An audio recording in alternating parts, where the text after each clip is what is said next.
morning, everyone. Bonjour à tous.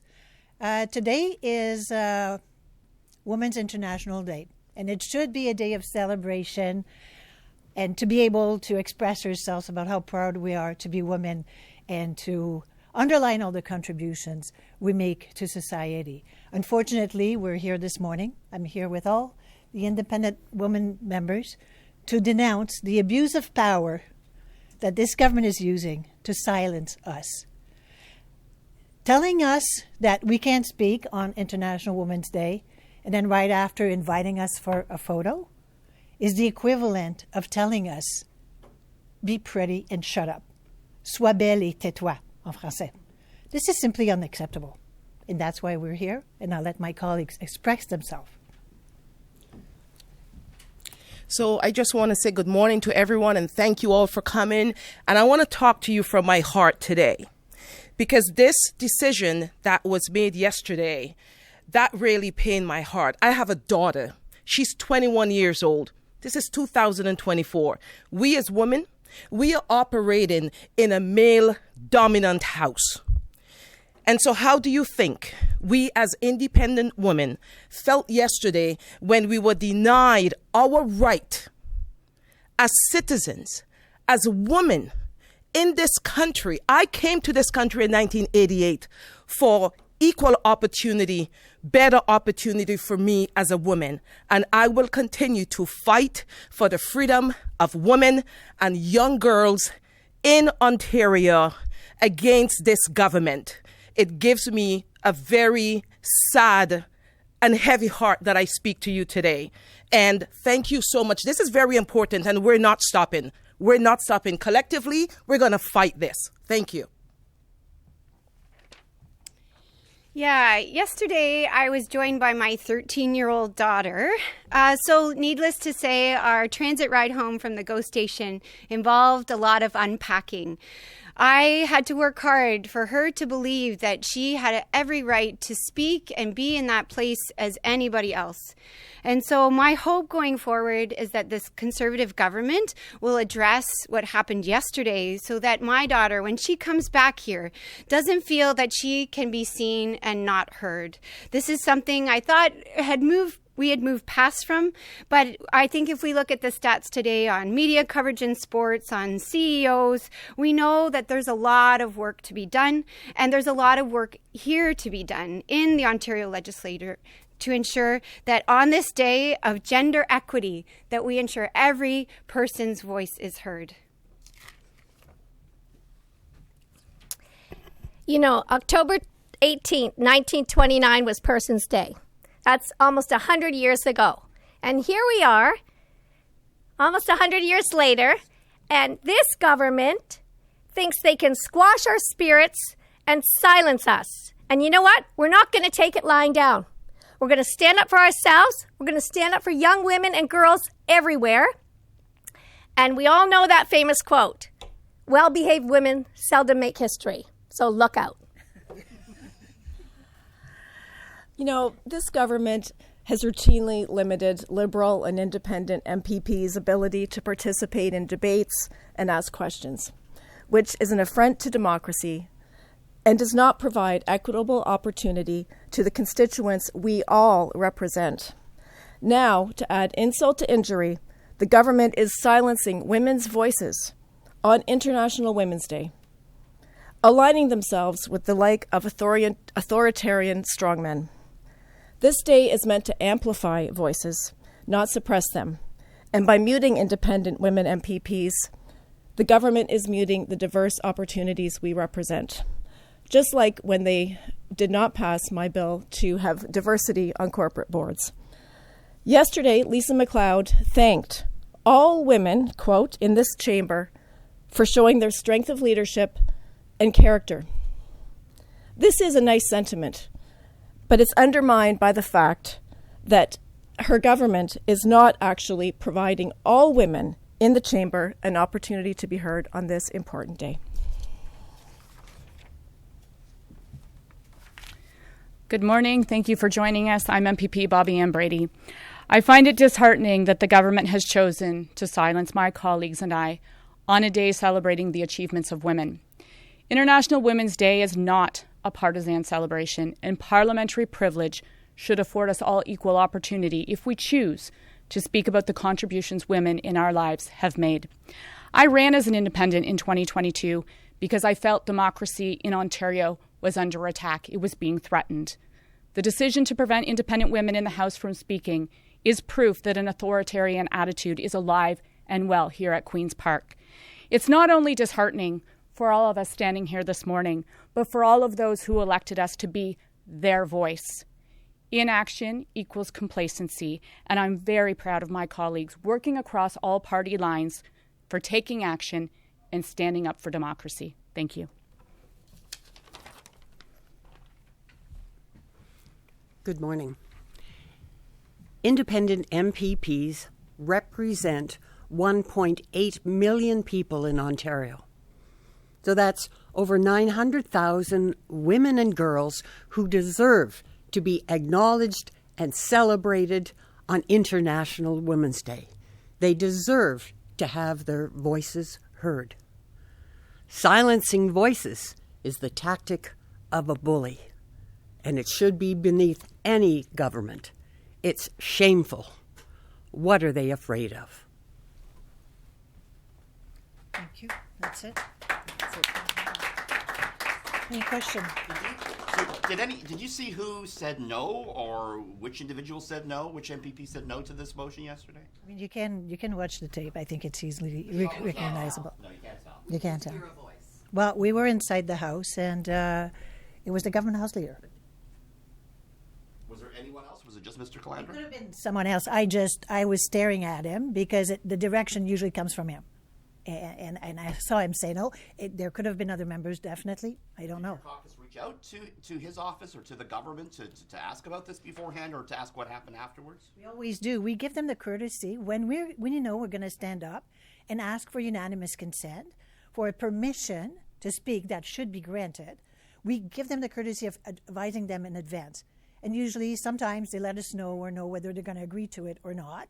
And we decide whether or not we're still going to stand up to make a point that even knowing they're going to deny us.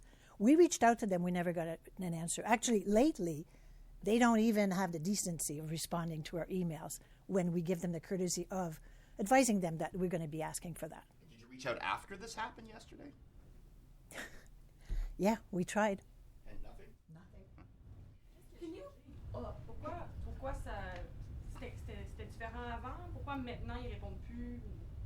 C'est définitivement le gouvernement qui utilise son pouvoir, qui, dépendamment comment ils se sentent cette journée-là, à propos des indépendants. Puis je pense qu'on a vu vraiment un retour en arrière ou même un recul par rapport à notre droit de parler depuis que Bonnie Crombie est devenue notre leader. Je pense qu'il y a une crainte par rapport à entendre trop souvent les libéraux. On les entend en chambre blâmer les libéraux pour toutes sortes de choses. Je pense qu'ils veulent juste pas nous entendre pour nous donner une place publique. So, Intl, you're saying that you think this has something to do with Bonnie Crombie? I think it's all political, most definitely. And the biggest political thing that has happened within her caucus is the appointment or the selection of our new leader. And definitely this is just a sign that they're worried about giving us a bigger voice. Can you paint a picture? Like, we can't see it on the tape. I can hear there's a bunch of shouting that happens right after. What was going on in there?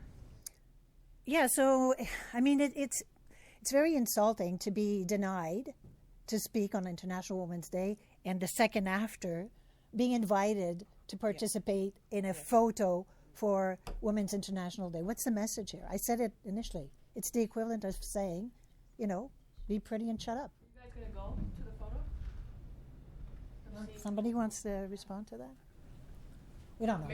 Mary-Margaret, did you want to say something about what else was happening there? If you want to get to the mic, I would just advise you to look at the clip at the gestures from the House leader. Can't tell. What so gestures? If you can say what you saw. Well, what I saw and what we saw across was crying, teary eyes, and then he opened up his desk and handed a box of tissues. So making fun of you guys? Yes. That we were outraged, and we were trying to defend ourselves and fight for women everywhere.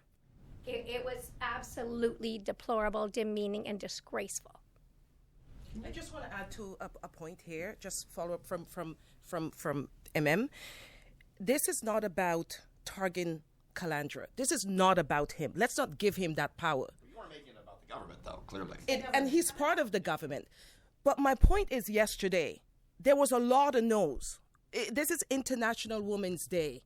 This is freedom of speech, equality for women, from gender-based violence, from inequity. We've come a long way. This is 2024. So we're standing here because the government made a decision not to give us that voice.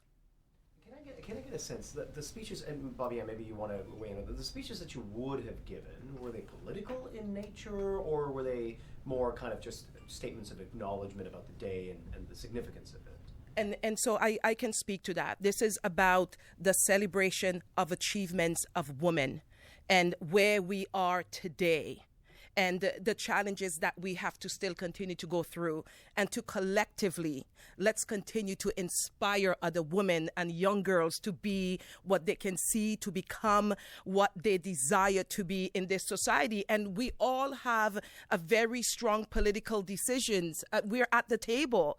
I mean, not decisions, but positions. Our positions are very strong, and we need to lead the future for young women and young girls. I just want to add that I believe we should all be very concerned by this behavior. This extends beyond a women's issue. This is a government that is using its ability to play with parliamentary privilege to silence. And they're silencing women today. What is next? And I think we really need to pay attention to parliamentary privilege. I think we need to stand up for democracy. I don't think that this is solely a women's issue. I think we are just the easy target today on International Women's Day. So I think we need to pay very close attention to what's going to transpire in the days ahead. Have you felt some support from the MPP maybe about this? Yeah, they did this morning, and actually Peggy Sadler tried last night to move the same motion for unanimous consent to allow us to speak. It was ruled out of order because it was during private members' business. She did it again this morning, and somebody on the government side yelled no again. So it wasn't just like an oops by them yesterday. No, it's a hoops that they continue to stand by. You're going to try again this morning to get unanimous consent as well. Yeah. I mean, the woman thing, what happened yesterday is really the straw that broke the camel's back. La goutte qui a fait déborder le vase, because it's on Women's International Day and we felt targeted. But this has been the case for a while, where the government decides to grant us or not unanimous consent to be able to speak on any matter, even when it's not political. And this is definitely not a partisan issue, talking about the successes of women. And so there's no justification for them trying to silence us. And we're just, we're just fed up with it. C'est pas nécessairement à propos du contenu des propos que vous auriez donné, c'est vraiment plus le principe de pouvoir parler en chambre. Exactly. The government does have this power, though. So why is it not okay that they're using it? It is okay that they're using it. It's not equitable, though. We used to have 4 questions per day for the independent.